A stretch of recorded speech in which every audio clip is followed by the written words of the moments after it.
What if everything you believed about not being enough was just a thought? What if the pain you've been carrying isn't really yours to keep? Today, you're about to witness something rare. A raw, vulnerable transformation as one man confronts a lifetime of trying to earn love, and finally discovers the truth that sets him free. This isn't just his story, it's ours, because we've all lived a version of it. And what you're about to hear could change how you see yourself and the people who shaped you. Forever, whatever pain or frustration or upset or suffering you may have, it's all internally created. We want to say it's the outside world. You triggered me. That's not a safe space. But you'll never be able to control the external world to be exactly how you want it to be. You'll never be safe doing that. You have to create the safety inside yourself because you want the answers. Hey everybody, it's Tony Robbins. Welcome to the Tony Robbins podcast. This is a really special and fun episode. We're going to take you to one of our inner circle audiences, and you're going to see a clip with Sage and myself exploring the ideas of how you can use the power of inquiry, the power of questions, to get rid of limiting beliefs. Rather than just talk about it, we decided to bring somebody up on screen and work with them. We bring up this young man named Rasmus. I think he's from Denmark, if I remember correctly, and we help him question his limiting beliefs. You'll see his transformation in real time. I think you'll really enjoy it, so thanks for sticking around. Let's just get right to it and start with the power of questions. What I'd like to do now is to finish up and take one, maybe two questions from people out there. But I thought instead of hearing from me, you should hear from my favorite person on earth. Will you welcome my dear Sage Robbins, everybody? Hi, Inner Circle family. Yes, hello everyone. Thank you, honey. We're at home here, so it's special to be with you in our home. Thank you for inviting us into your home and you into ours. So let's take a question. I thought it would be great. You know, Sage is my wife, but that's... You could say I'm partial. She's one of the smartest, most spiritual, most beautiful humans I know on earth. I've met millions, and I always tell people that I think the gift God gave me for helping millions is this woman as my wife and love and partner. So I thought it'd be nice to let her answer some of your questions and be more on the outside with me. Thank you, honey. And something I'd love to add is that one of the beautiful gifts in the space between our love and our relationship is that we both have an utter commitment to take responsibility for our suffering. Inquiry is a path through that bound, stuck energy of an internal nightmare. We all know what it feels like to be stuck with a trivial belief or a story of the mind, and they are running all the time. As they run, and as we attach to them and believe them, it disconnects us from this moment, from our beloveds, and from the beauty of life. So for myself, and for both of us really, inquiry manifests and lives in us and expresses differently, yet complementary. We're both so hungry for freedom, for inner freedom. As we inquire, as we dig deeper, as we ask the questions Tony said so beautifully earlier, having mind and heart connected in coherence, through questions, if we have a willingness, just a willingness, that's all it takes. A willingness to claim responsibility for our experience of life, for our internal suffering. So often, so innocently, the mind looks externally. If he changes, if she does this, when she does that, then I'll be happy. And yet, I don't know about you, but I haven't found a human being on this planet I've been able to change yet. Through our love, yes, but not through the expectation or demand that I need you to behave differently in order for me to feel more comfortable, more at ease, or to get over this resistance. That's crazy. That's crazy inside me. And I've believed that. I can say this because it's human. This is actually where we all meet in this human journey. It transcends every religion, every race. We all meet in this internal experience of mind. It can be beautiful and freeing, or it can be bound and restricting. I'm passionate about this, just as much as this big, beautiful man is. And what's so beautiful in real time is that you're going to experience different questions. Questions I ask, questions Tony asks, and also questions from a dear beloved friend of ours on this path, called the work. You can just simply try them. All it takes is your own willingness. You wouldn't be here if you didn't have that. Sage mentioned we have a dear friend named Byron Katie. If you haven't picked up some of her books, one of the first was called The Work. What we have in common is that we believe the only way things change is through inquiry. Things stay the same unless you question them. That's all inquiry is. Byron Katie is just a beautiful soul. We'll probably do a podcast with her. You can pick up her book, Loving What Is or The Work. The reason we bring it up is if you're feeling a little overwhelmed by all the questions we're asking, She has a simple process she calls 4 questions and a turnaround. I'll just put it in front of you now and then we'll take a question or two, if time allows. Let me walk you through it real quick. The first question is it true? Now, sometimes people will reflexively say yes. So I go a little further. Could this be a misinterpretation or misperception? Do you really know what's going on with this person or situation? Do you have all the information to truly know? Most of the time, if you're honest, you'll go, no, I don't have all the information. That starts to break the pattern. Second question, what do you feel when you believe that thought? What do you feel when you say, I can't grow my business, or I'm not good enough, or they don't love me? This gives you a reason to change by clearly showing the emotional cost. Third question, who would you be without that thought if that thought never existed? How would you feel? How would you behave? This pushes you into a state beyond the limiting belief. And finally, the turnaround, take the original belief and reverse it. What's the opposite of it can't be done? It can be done. What's the opposite of they are terrible? Maybe I am being judgmental, or maybe they are doing the best they can. This process helps you take the legs out from under the old beliefs and replace them with something new, something freeing. Nightmare, and by the way, life is offering all of us challenges. Health challenges, life challenges, losing jobs, this, that, the other, COVID, all of the things that life is offering us. How we respond to that, how we react to that, that's each of our responsibility. That's our business, and so we can do it blindly. Feels a little clunky, that can be painful, to go through life asleep. And asleep feels like all these lenses, all these stickies over reality of, hey, beautiful man. And he's prepping, he's doing the best he can in the moment. I'll even sometimes say, honey, do you know what? I came in 10 minutes earlier and I saw you and I thought you were stressed. He'll be like, honey, what are you talking about? I wasn't. I'm like, I know that, I'm sorry. It also allows us to tidy it up, to tidy up the space between ourselves and our beloveds. Because when we're believing a thought, you'll come to see through this process. We don't even recognize what it feels like internally. We don't always see what it conveys externally. To people, it can be less pleasant. And so in our own relationship, it's so beautiful because it's two human beings taking responsibility. And if there's a confusion, if there's a distortion, it's, honey, you know, I'm so sorry. I've just been stuck in my mind right now. This is what it looks like. I've been stuck in my head right now, and I was believing this. I know it's not true. Thank you for just hearing me right now. And then I might share, or he might share. And thank you for being with me in this moment. Thank you for holding space. It invokes compassion because it's hard.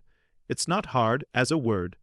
To connect to heart with our beloveds when we're believing that he doesn't love me. He's not paying attention to me. He's upset with me. Why isn't he romantic? Why does he talk so loud? Sound familiar? We could flip it, by the way. I'm not saying you, I'm just saying I'm making it up right now. Truthfully, I've probably thought it all at some point in time, but it's human, it's not personal. It's human because mind is always offering up these beliefs, different than what our heart and our consciousness perceives, which is greater than the limitation of mind. Let's throw up the list of the questions on the screen for people. If you want a quick picture, here are some of the questions. So, what's missing in this situation? Am I defending anything in this moment? That's a big one. What's the gift? What's the lesson? What's the blessing here? What's the experience? What's this offering me? What am I resisting and why? Where do I feel tension in my body so I can let it go? Am I expressing love or what? This is one you do a lot, honey. What quality of spirit can I invite to this moment? More kindness, more love, more curiosity, more gentleness, more patience, more connectedness. Playfulness is another one, huge one, because that's a game changer, being in a circumstance and life in our busyness can feel. Efficiency doesn't always convey. Efficiency does not convey our deepest heart, and so for myself it's like, gosh, playfulness, or I want to get curious about what's going on, or sometimes it's patience. Patience to be, hey, hello, you know, my Tony's involved in something here, I'll pop back in a half hour. If I'm wanting to connect in a moment, or say, honey, do you know what? I just wanted a hug. I know you're really crazy busy. I'll come back after you're done with this. It creates a language of love, because through our heart, we're able to express our deepest needs and our wants, but it doesn't sound like, you don't do this, or why do you never say this, which is blame or defending. What are you talking about? I love you. What are you talking about? That defense. Defense has a quality that's really obvious. And I'll ask myself, if I'm having a misunderstanding or a feeling that disconnects with somebody in my life, I'll be like, okay, what the freak am I defending right now? Because there's always something. Ego mind is so seductive, and it moves so quickly. And so these questions cause us to pause. It invites our attention inward. And then, what's so extraordinary, our own being, our own consciousness, so perfectly shows us the answer from our own experience. Especially when we write it down, it really assists me to answer the questions and to write out the answers. I want to emphasize that if you just ask it verbally, you may not stay with it. We both are journalers. We both take it and write it down, force ourselves to, because when you see it on paper in front of you, it loses its power. It's no longer stuck in your head, and you don't have that circular thinking where you ask one question, then your brain asks another one. That type of thing, so I really encourage you to write it down. It makes a big, big difference, and one last one is, what is the good, the gift, the blessing in this? That is always, once again, it's always hindsight. The mind is revisiting. Our suffering is not here now. Our suffering is in the story, and it's about the past or a projected future. So what's the gift in this? Because if we're experiencing pain or suffering about something that happened in the past, it's been my own experience that there's always such a beautiful gift. Some of the most painful, clunky, awkward, brutal circumstances in our lives have the deepest gifts, have the deepest levels of growth, the most beautiful, magnificent opportunities to learn. And yet, we could miss that if we don't contemplate and pause and reflect. And that's the beautiful, unbelievable power of inquiry.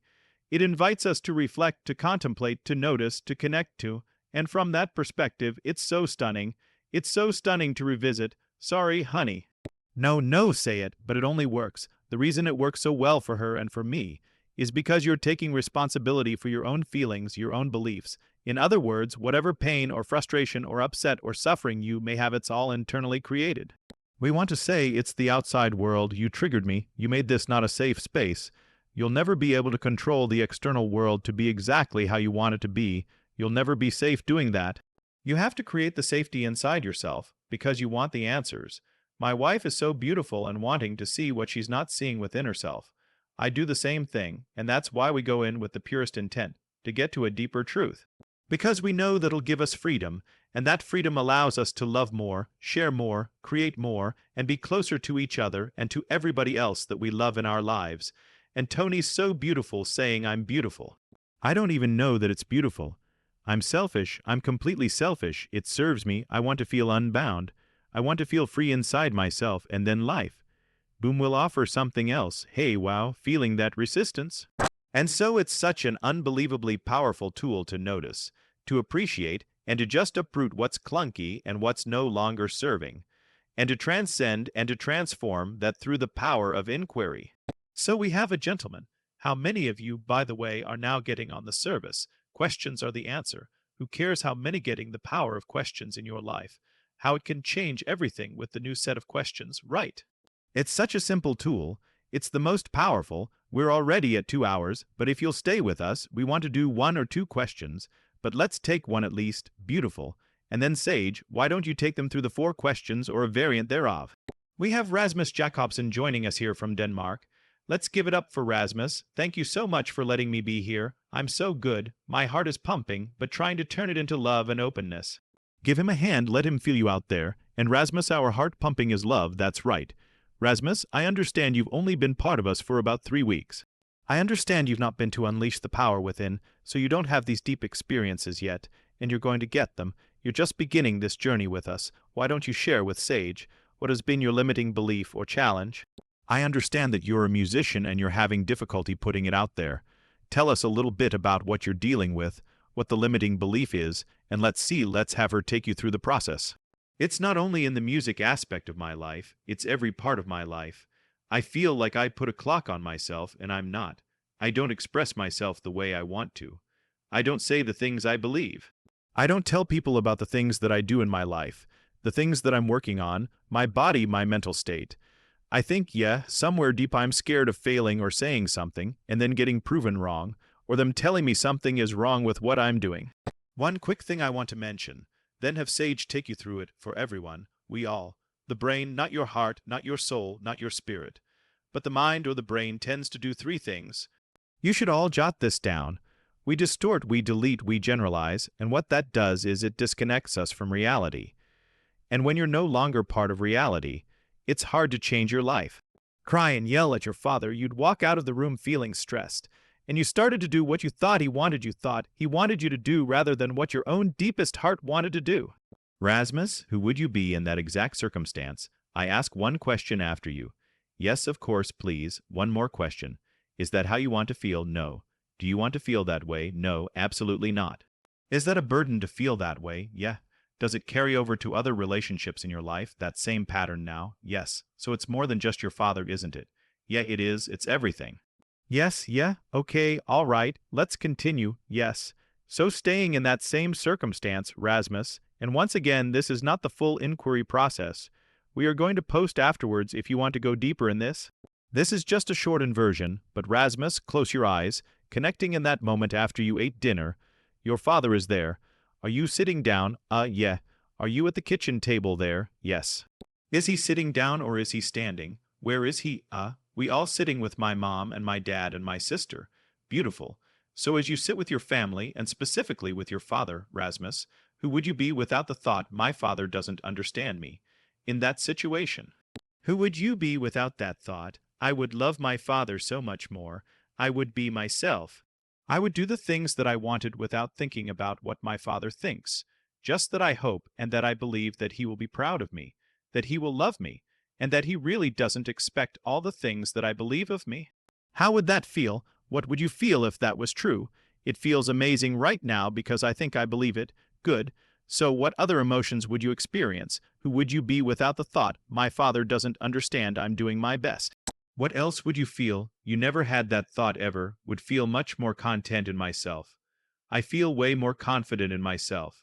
Not constantly asking myself the question of what does he think of me?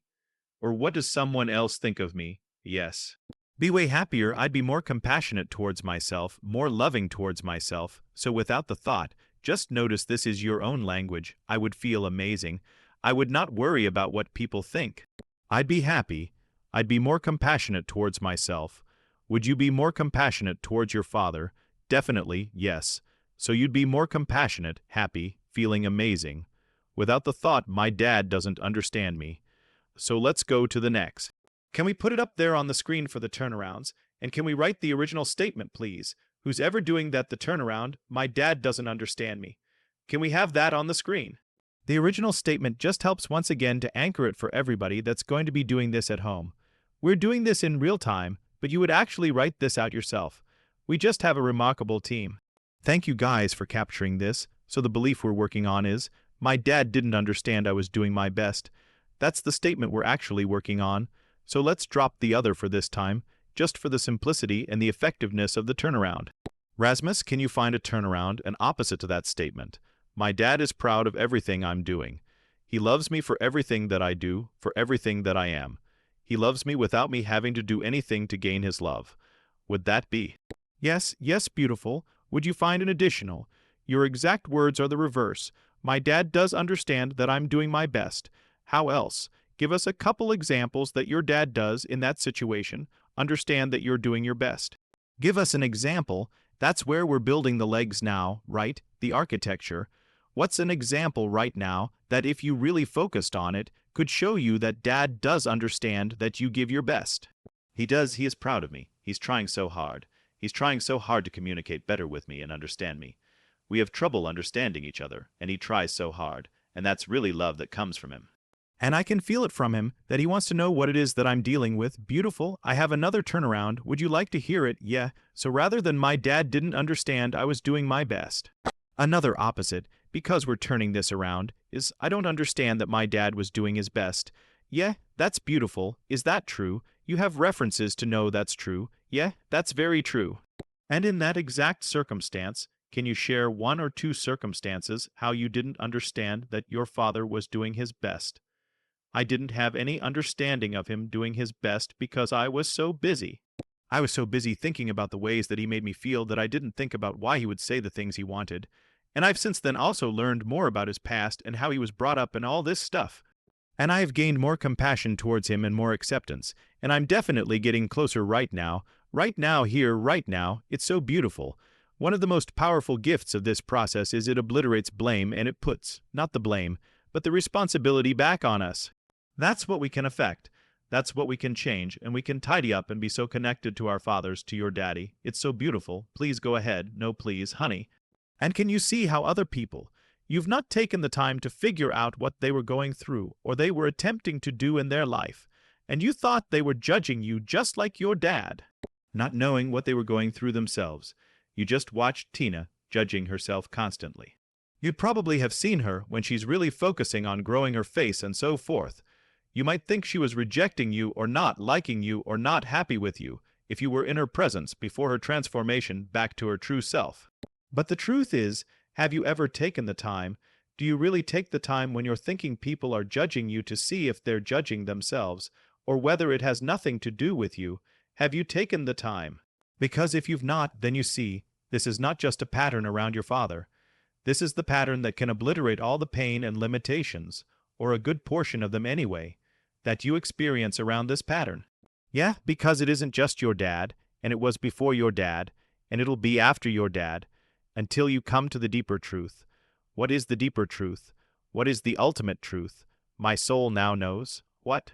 That I am worthy as I am. Yes, that I absolutely want, and that I only need my own approval. Yes, tell me 3 ways you know that's true. Give me 3 pieces of evidence. How you know that's true. How do you know that's true, that I need my own approval? My soul knows that I'm worthy as I am. Can you say that again? Tell me 3 ways you know that statement is true. My soul knows that I'm worthy as I am. I only need my own approval. Give me 3 ways you know that's true. Because when I give myself approval, I feel good for a permanent time. And when I take others' approval, I only feel it for a small amount of time, and then anxiety or stuff comes back. That's right, yeah. Give me a hand for that. That's awesome. That's awesome. Give me another way you know it's true. My soul knows it's true that I'm worthy as I am. I only need my own approval. What's another way you know? Another reason, another way. You know that that is absolutely true. Kind of freeing right now. Well, this is good because this is where you're making new connections in your brain. We're locking in a deeper truth now. We're not just getting rid of the old. I'm going to close my eyes.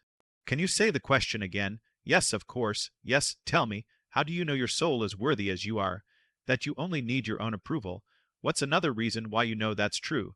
Because every human is beautiful. And I'm one of them. Yeah, that's it. That's it. That's absolutely true. And give me one more reason you know. My soul knows that I'm worthy as I am, that I only need my own approval. One more reason. When I give myself approval, I can love so much more. I can give other people so much more love and appreciation. What happens when you love and appreciate other people? How do they tend to respond to you, as opposed to yelling at them or being angry? They give it, and I feel great. Wow, win, win, win, win, win. How much would this new belief change your whole life? Not just your relationship with your father. It would change what could you do if you operated from this new belief. What could you do or experience in life? I could stop thinking about what others think of me and start doing the things that I'm scared of doing. Start pursuing the things that I want to do and I'm holding myself back from. And if you do that, how will your life turn out? How will your life? What will your life experience be like if you do that on a regular basis? Not perfectly, but you remind yourself, you come back to the truth. It's not perfect. It's just, you start to get hooked and then you go, no, no, no. Wait a second, I'm worthy as I am. I need my own approval. Because when I get my approval from other people, it's not permanent. Short-lived, it comes back, and I'm a human. All humans are beautiful. I'm one of them. And when I give myself approval, I love so much more. I give love, I appreciate more, and when I love, I'm not fearful. What would that do to your whole life? It would make it possible to do all the things that I'm talking about, all my dreams, everything. I would be aligned with the things that I want to do. I would suddenly be able to actually pursue these things and talk freely and be more confident when I start to focus on these things we're talking about. That's magnificent. Give it up for him. This is beautiful. Applause, yes, Rasmus. We look forward to you continuing your journey, brother. You're only 3 weeks into this. You're going to have so many more things to stack. The beauty of this, and I know you'll be going to unleash the power within. You have no idea what's coming, but what a beautiful foundation. Everybody, one more oh yes, and also, Rasmus, I look forward to the next time that you sit with your father, that you have a meal with your family, and that you see him through an accurate lens, through the reality of your own words. Our team will send you your own language because it was so rich. And knowing that your daddy does recognize that you do your best, recognizing that you do as well, and being able to love him so clearly from that place, It's stunning when we lift the veils, the distortions away, and see our beloveds for the beauty that they are. God bless you, Rasmus. You represent each and every one of us. It's a privilege to be with you today. Thank you for your willing heart and your beautiful spirit, when we let go of the belief that we need to be perfect to be loved. When we stop chasing approval and start choosing it from within, everything changes. Rasmus didn't just heal his relationship with his father, he reclaimed his power, and so can you. Because the truth is, your worth has never been up for debate. You were born enough, you don't need to prove it, you just need to remember it, and when you do, the life you've been waiting for finally begins.